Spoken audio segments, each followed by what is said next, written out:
Labas vakaras, eteryje Savivaldos savaitė. Malonu, kad žiūrite. Jau 4. kartą žurnalas Veidas paskelbė savivaldybių reitingą atspindinti, kuriuose Lietuvos regionuose gyvenimo kokybė geriausia. Šiemet vertintas ne tik savivaldybių gyventojų pokytis per metus, nedarbo paplitimas, bet ir veikiančių įmonių, renovuotų mokyklų, bibliotekų, kultūros centrų, pastatytų naujų butų ir namų skaičius. Analizuoti ir kiti rodikliai – asfaltuoti keliai, tiesioginių užsienio investicijų dydis, biudžeto ir ES lėšos, nusikalstamumo lygis, gyventojų sergamumas, medicininių paslaugų prieinamumas bei kiti. Džiugu, kad iš 60 savivaldybių druskininkai 6-oje reitingo vietoje. Pirmoji vieta skirta Neringos savivaldybei, po jos liko Kauno, Vilniaus ir Klaipėdos miestų savivaldybės. Reitingo sąrašo pabaigoje kaip nepatraukliausios gyventi išskirtos Pagėgių, Kalvarijos, Šalčininkų, Alytaus ir Vilniaus rajonų savivaldybės. Žurnale Veidas ne tik pateikiami rezultatai, bet ir bandoma aiškintis, kas tą gyvenimo kokybę nulėmė. Pabrėžiama itin svari miesto ir rajono valdžios įtaka. Būtent jeigu kalbėti apie žurnalo Veidas, būtent daryti šitas apklausas ir tuos kriterijus, pagal kuriuos buvo vertinama, tai be abejo yra labai didelis skirtumas tarp savivaldybių, pagal gyventojų skaičių, pagal jų dydį. Todėl ir taip vienareikšmiškai pasakyti, kad tie vertinimai yra labai tikslus arba labai atspindintys realią situaciją, manyčiau, kad būtų sunku, arba taip negalima būtų sakyti, nes vieni kriterijai yra labai palankus didelėms savivaldybėm, kiti kriterijai yra labai palankus būtent mažoms savivaldybėm, ten, kur yra vedama vienam gyventojui, o tų gyventojų galbūt 2-3 tūkstančiai, tai būtent tie skaičiai todėl ir išsikraipo. Bet manau, kad toks reitingavimas, toks tyrinėjimas tikrai yra reikalingas, tai skatina savivaldybės pasitemti ir atsižvelgiant, sakykime, į bendrą situaciją, pažiūrėti, kurioje vietoje yra silpnesnė, kad kitais metais pasitemti. Dėl druskininkų pačių vertinimų ir taip toliau, aš manau, kad tai tik tai pažymi tai, kad druskininkuose mes visada sakome, kad investitoriams, kad tie, kas nori mieste kažką daryti, jiems jokiais būdais negali būti kažkas sutrukdęs arba trukdyti, kad visiems būtų žalia gatvė tiems darbams, kurie yra reikalingi mūsų miestui, mūsų savivaldybei. Ir aš manau, kad taip yra. Esu įsitikinęs ir tai girdžiu ir iš verslo atstovų, ir iš žmonių, kurie domisi tokiais dalykais. Ir aš manau, kad tai bus ateityje. Džiugu, kad tie darbai, kurie yra daromi, tai renovuojant mokyklas, darželius, iki mokyklinės įstaigas, aš manau, kad jie yra pastebėti ir šiandienai kai kurie darželiai ar mokyklos šiandienai turbūt galėtų konkuruoti tarp gražiausių Lietuvos. Ir man tai be abejo džiugu. Na, o kodėl tai darome, tai aš manau, kad tai yra tiesiog būtina tai daryti, kadangi mūsų jaunimui graži jaunystė, vaikystė, mokslo metai tai yra tam tikra paskata sugrįžti į druskininkus, toliau jau darbuotis, įgijus vieną ar kitą specialybę. O tų objektų, kadangi mūsų savivaldybėje yra tiek, kiek yra ir šiandienai pagal mūsų vertinimus, aš manau, kad 2-3 metų bėgyje praktiškai visi objektai bus arba pilnai, arba beveik pilnai baigti, renovuoti ir pritaikyti šiandienos gyvenimui.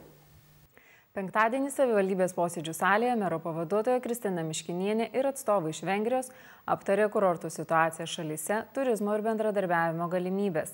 Apie susitikimą interviu su vienu iš jo organizatorių, Lietuvių vengrų pramonės rūmų asociacijos vadovu Agoston Sarlos.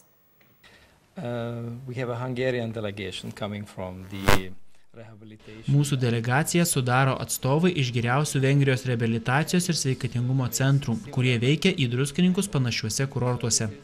Norime susipažinti, pasidalinti patirtimi ir žinoma aptarti bendradarbiavimą su druskininkų savivaldybė bei verslininkais. Tikime, kad mus sieja daug bendrų dalykų, kuriuos galėtume sėkmingai išnaudoti. Mūsų delegacija Lietuvoje ir druskininkuose vieši pirmąjį kartą, tačiau tikimės ne paskutinį. Matau šviesią ateitį, nes paslaugų lygis Lietuvoje yra labai aukštas. Žinoma, mums visiems reikėtų aktyviau reklamuotis. Tiek jūsų, tiek mūsų paslaugos turi panašumų, bet tuo pačiu ir skirtumų.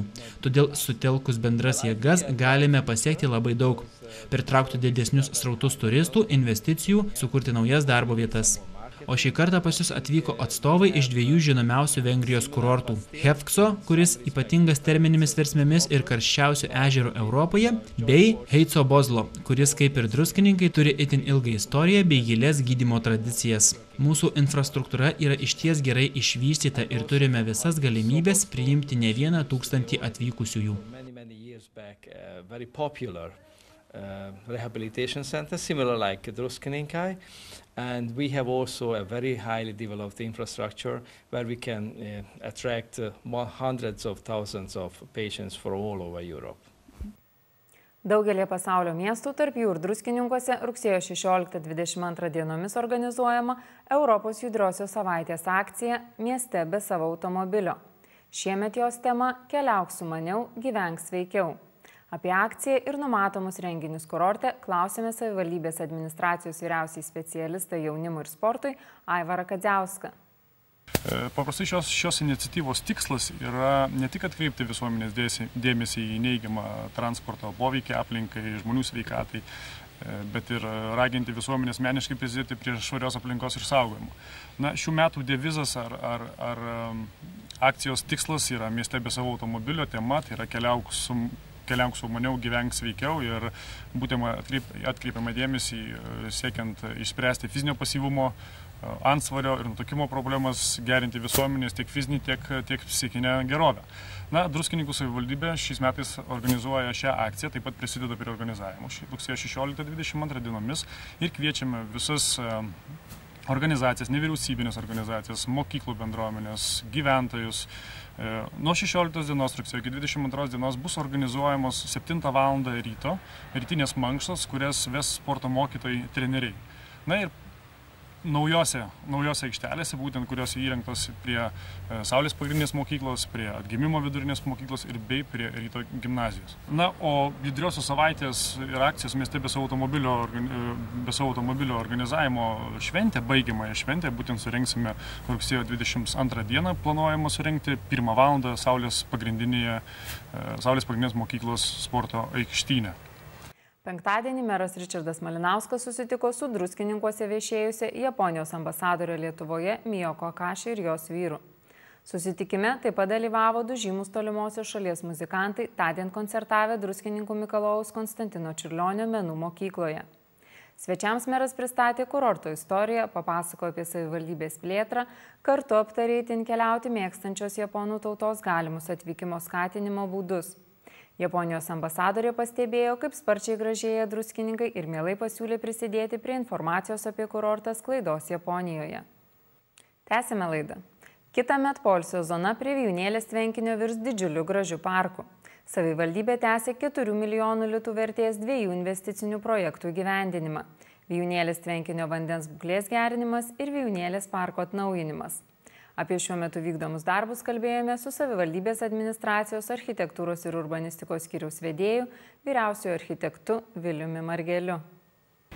Kaip jau druskininkiečiai ir kurortų svečiai pastebėjo, kad tarp Druskonio ir Vijūnėlės tvenkinio šią vasarą intensyviai pradėti statybos darbai, tvarkoma visa teritorija, nors gamta nelepino, buvo sudėtinga pradėti darbus, kadangi intensyvūs lietai tam trukdė, bet jau šiuo metu gamta leidžia dirbti ir tikriausiai pastebėjot, kad išvalytas vienas iš tvenkinių, ta prasme įsiurbtas vanduo ir šiuo metu numatyta išvalyti dugną, sutvarkyti ir toliau eis valymo darbai pačio tvenkinio, ne Vijūnėlio.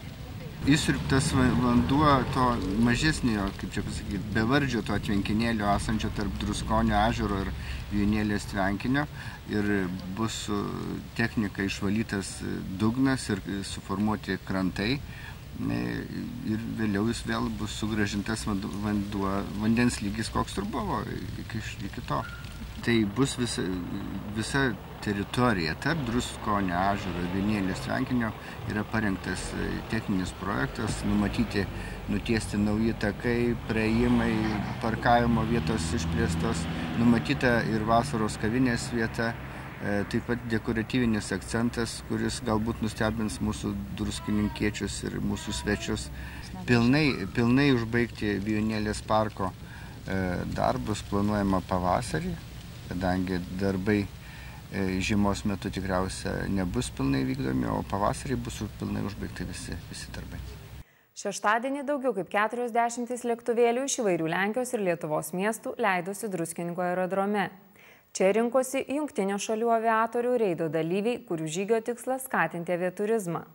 Nors dėl netinkamo oro sąlygų kaimynai iš Lenkijos vėlavo keliomis valandomis, tai nesugadino nuotaikos.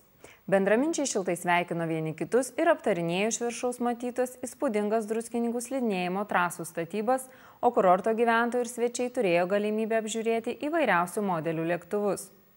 Apsistoję viešbučiuose, apžiūrėję apylinkės ir aplankę didžiuosius kurorto objektus, kitos dienos ryte lakūnai su šeimomis išskrido maršrutu Druskininkai, Merkinė, Daugai, Valkininkai ir tūpė Paluknio aerodrome.